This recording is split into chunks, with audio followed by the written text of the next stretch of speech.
In this video, we are going to see how we can deal with the paint and renovation expenses in Sage. As you can see in this particular transaction, it says on 6th of January, paint and renovation expenses for shop taken on rent. Let's say that when we acquired the shop, we need some paint and renovation and the owner refused for it.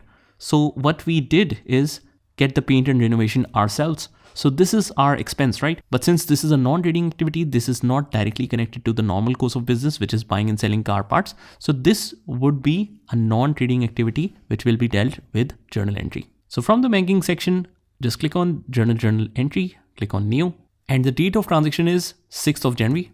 Let's put 6th and January here. Since this is a 4 transaction, I'll just put the reference as 1004 and let's search for repair and maintenance.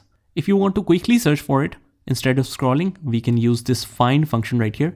Just click on find and we can write here. Let's try writing repair, click OK. And there you go.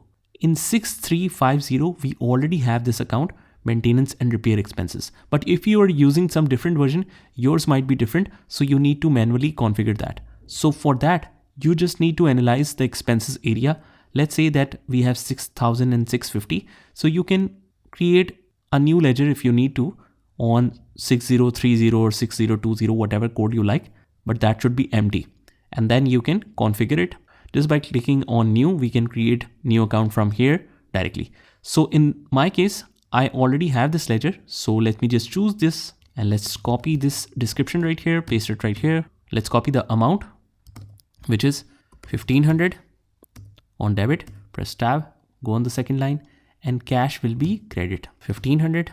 Just make sure everything is correct. And after that, we'll hit save. So that's how we deal with any kind of paint and renovation expenses in Sage. Just try it by yourself and I'll see you in the next one.